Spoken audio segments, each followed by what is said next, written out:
Recording in progress. Hola, ¿qué tal? Bienvenidos a este espacio de lectura, estudio y discusión de la obra del doctor Sigmund Freud. Mi nombre es Juan Luis Cortés Cervantes. Vamos a empezar el día de hoy con la lectura de el volumen 8 de Ediciones Amorortu. Este texto tiene por título El chiste y su relación con lo inconsciente. Tenía ya abierto el archivo. Ahí está. Este texto es de 1905, aproximadamente la fecha en la cual las fotografías a mis espaldas fueron tomadas. Este primer video nos vamos a encargar de, me voy a encargar de compartir con ustedes la introducción por James Strachey. Permítanme un segundo. Algo que podrán notar es que tengo básicamente pegado mi micrófono a mi mano izquierda. Presté mi base de micrófono, no me la han regresado, pero pues eso no va a impedir que grabe. En cuanto a los detalles sobre las ediciones en alemán, las traducciones en español, los voy a omitir. Rescatamos la colaboración de Luis López Ballesteros en todas y cada una de las traducciones al castellano, digamos, independientes de la obra que estamos compartiendo, que estamos estudiando, la edición Amorortu. Ahora, continúa la introducción. James Strachey nos dice: al examinar las relaciones entre los chistes y los sueños, Freud menciona una, entre comillas, ocasión subjetiva que me llevó a considerar el problema del chiste. Entonces, es curioso. Vamos a ver cómo Freud se problematizó con el chiste. Es curioso justamente porque acabamos de terminar el volumen 7. Yo creo que la obra más importante del volumen 7 es 3 ensayos de teoría sexual o 3 ensayos para una teoría sexual. Y justamente vimos cómo el psicoanálisis de Freud pues, específicamente puede considerar, digamos, a la sexualidad humana como algo vivo, como algo que excede por mucho los límites impuestos por la definición popular de sexualidad. Ajá. Vimos cómo una zona erógena puede ubicarse en cualquier parte del cuerpo, en cualquiera. Una zona, dicho con otras palabras, que toma el papel de los genitales. Una zona que se hace primordial en su excitación, que puede ser cualquier parte del cuerpo, cualquier órgano del cuerpo. Pero también dentro de 3 ensayos de teoría sexual, hablando ya específicamente de lo que me llamó la atención en este primer texto, el problema del chiste. Cuando Freud dice el problema, quiere decir problematizó el chiste, quiere decir hizo del chiste algo más que un mero chiste. Al hacer esto, Freud se encarga de introducir el fenómeno cultural, social, lingüístico del chiste a una dinámica, digamos, indagatoria, a una dinámica científica, ciertamente. Pero no por ello deja de ser una dinámica sexual. La primera o una de las más interesantes perversiones que vimos de la pulsión sexual fue justamente la, ¿cómo decirlo? La necesidad de investigación, cómo el impulso sexual, la pulsión sexual, se transforma en una necesidad de investigar el mundo, de conocer el mundo. Una pulsión científica, digámoslo así, derivada de la pulsión sexual. Ajá. Entonces, a todo esto me lleva solo las palabras, el problema del chiste. Pero rescatando la oración completa, una ocasión subjetiva, una cosa que me pasó, me llevó a considerar el problema del chiste. Continúa James Strachey. Dicho brevemente, esa ocasión fue la queja de Wilhelm Fliess. Mientras leía las pruebas de imprenta de La interpretación de los sueños en 1899, en cuanto a que los sueños consignados abundaban demasiado los chistes. Freud ya se había referido a este episodio en una nota al pie de la primera edición del libro, hablando de la interpretación de los sueños. Aquí nos remite a la página 304 y 5 del volumen cuarto, ¿vale? Hoy estamos en condiciones de establecer la fecha exacta en que ocurrió, pues contamos con la carta en que Freud respondió a la queja de Fliess. Fue escrita el 11 de septiembre de 1899 en Berchtesgaden,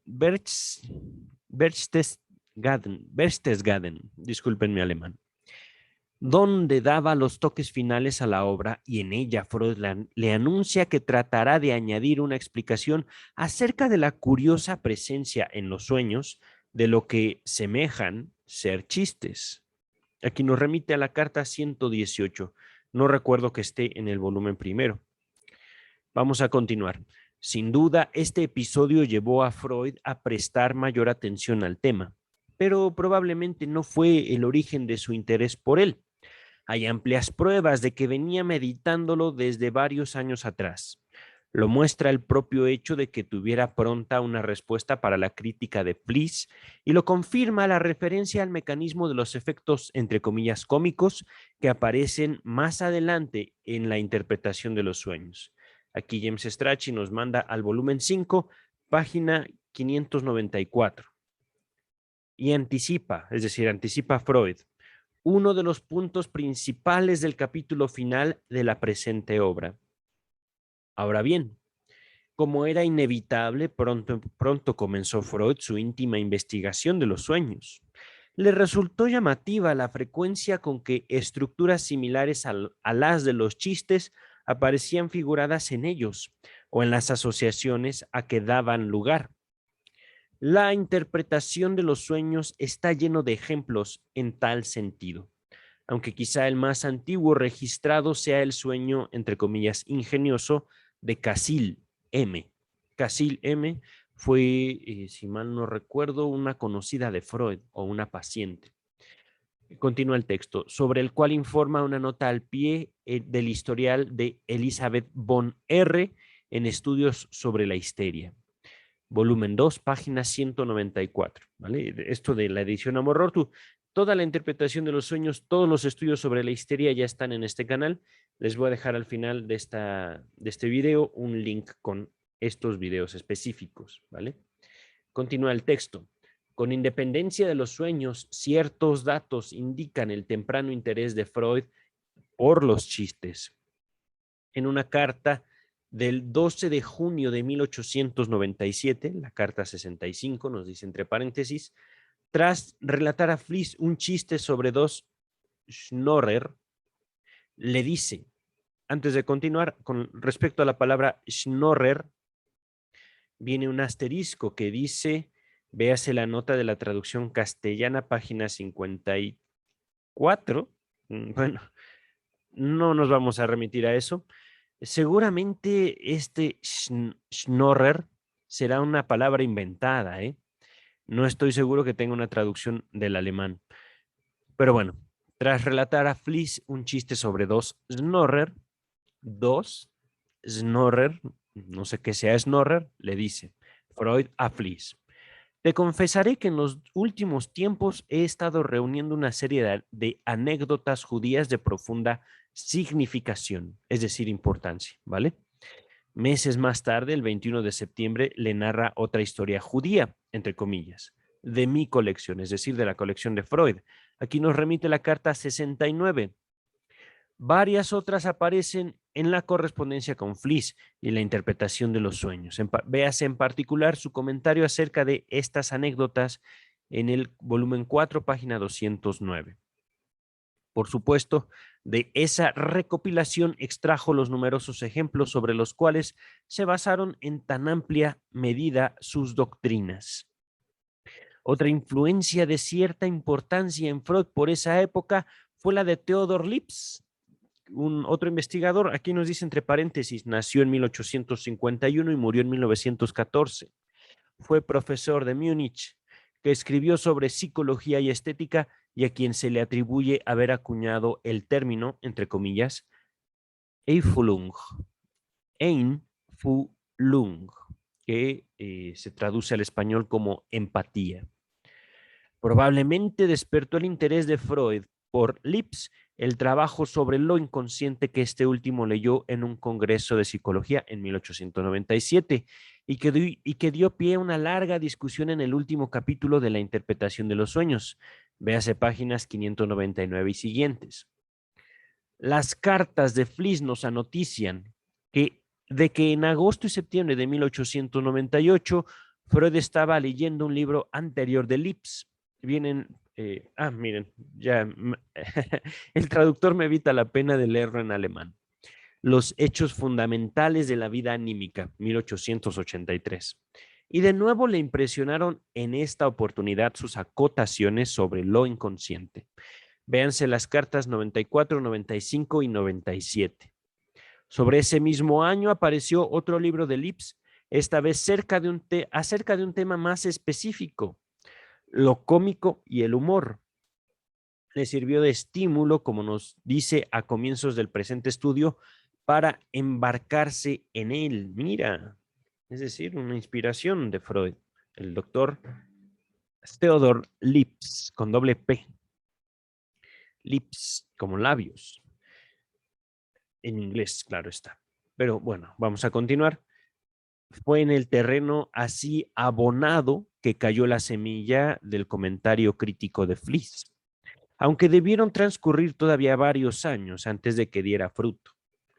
A lo largo de 1905, Freud dio a publicidad 3 escritos importantes: el historial clínico de Dora, los 3 ensayos de teoría sexual y este libro sobre el chiste.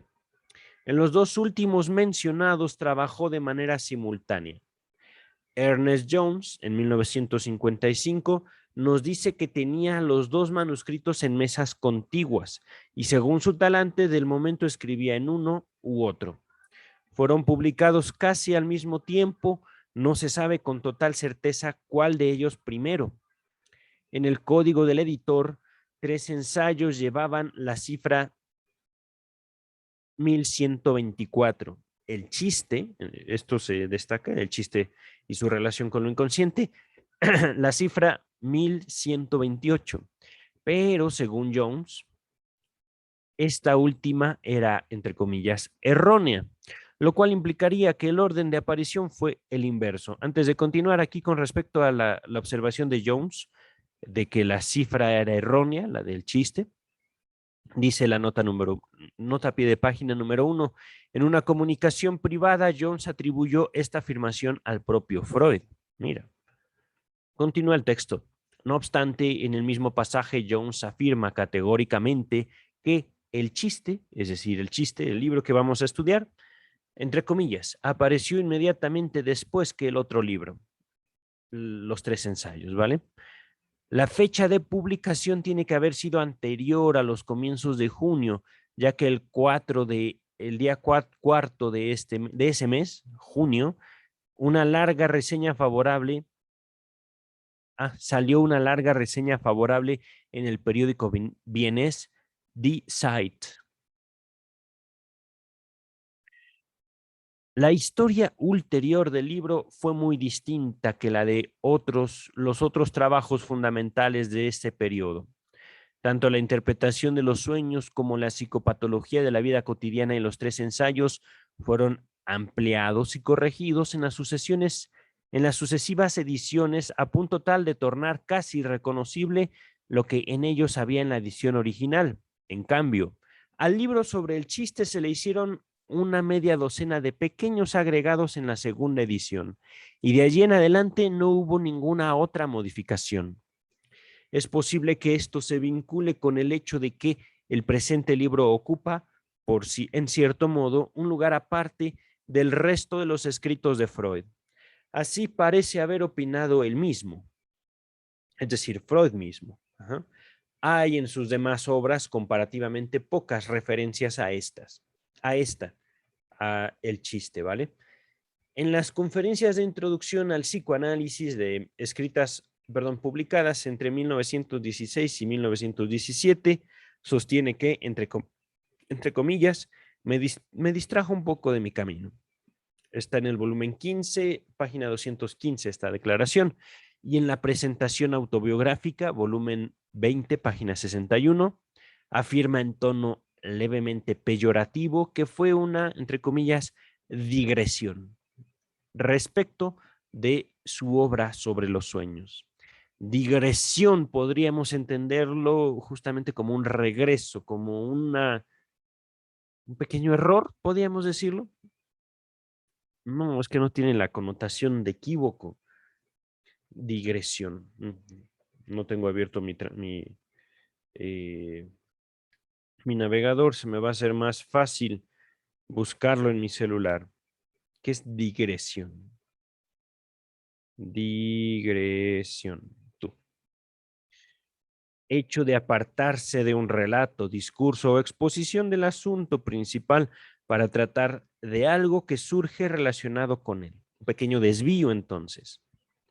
Continúa el texto, pero luego de un intervalo de más de unos 20 años, perdón, retomó imprevistamente el hilo del asunto en su breve trabajo sobre, entre comillas, el humor, así se llama, en 1927, donde aplicó para arrojar nueva luz sobre un oscuro problema, la concepción estructural de la psique que había propuesto poco tiempo atrás.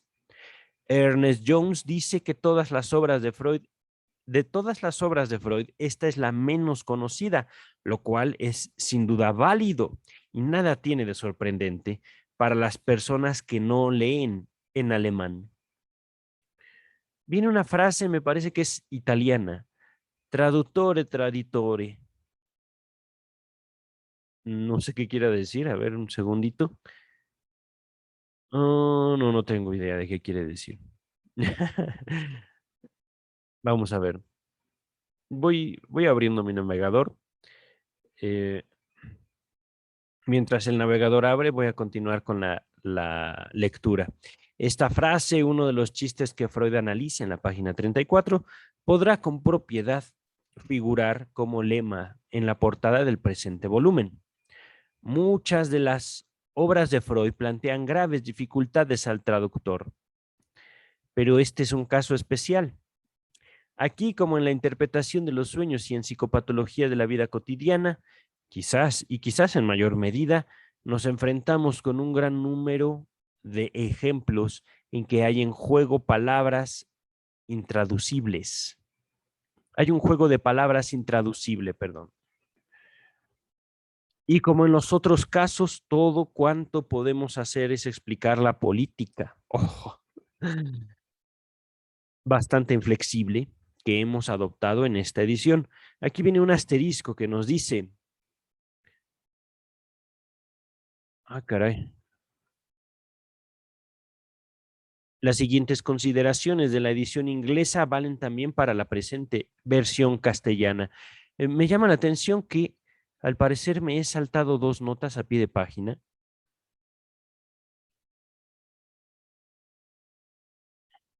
La 2 nos hablaba sobre, voy a leerla, en la presente edición se han numerado para facilitar las referencias las secciones en que dividió el autor los capítulos largos, ¿ok?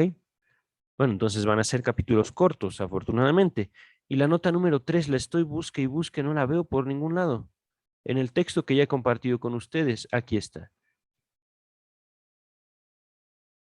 Hay en sus demás obras, estoy regresando al texto, hay en sus demás obras comparativamente pocas referencias a esta, nota número 3. Constituye una pequeña excepción el párrafo dedicado a los chistes eróticos en la carta abierta al doctor F. S. Krauss. volumen 11, página 233. Ok. Continuamos, entonces, traduttore, traditore. No sé qué quiere decir realmente. Es verdad, ya tengo mi navegador. Vamos a ver, traducción. Traductor. No sé si es alemán, no sé. Me parece que es italiano.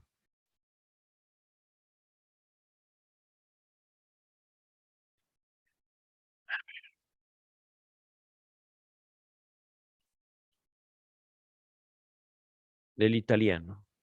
Traductor traidor. Quiere decir traduttore traidor, traditori.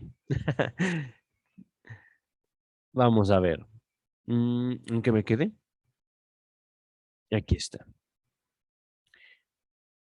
Dos procedimientos se siguen habitualmente al abordar esos indóciles ejemplos. O se los elimina de plano, o el traductor los reemplaza por otros de su propia invención. Ninguno de esos procedimientos parece adecuado en una edición que procura presentar a los lectores el pensamiento de Freud con la máxima exactitud. Nos hemos debido contentar entonces con dar las palabras alemanas problemáticas en su forma original, explicándolas con la mayor brevedad posible entre corchetes o en notas al pie. Desde luego, es inevitable que con este método se pierda el efecto del chiste, pero ha de recordarse que en cualquiera de los otros dos procedimientos que hemos mencionado queda fuera una porción, a veces la más interesante, de las argumentaciones de Freud. Y es de presumir que al lector le importan más estas argumentaciones que una momentánea diversión. Ay, Strachi. De todos modos nos divertimos, ¿verdad? Continúa James Strachey. Este es un libro pleno de un fascinante material, gran parte del cual no vuelve a aparecer en ningún otro escrito de Freud. Sus minuciosas descripciones de complicados procesos psíquicos no tienen parangón fuera de la interpretación de los sueños y en verdad son el producto de la misma floración súbita de genio que nos dio aquella gran obra. James Strachey. Aquí finaliza la introducción. Yo, para no hacerles el trabajo pesado, voy a finalizar aquí este video y también, como podrán notar, estoy saliendo de una gripe. Mi voz está un poco más melosa que de costumbre, más profunda. Cuídense mucho. Nos estamos viendo pronto para continuar con el estudio de la obra del doctor Freud.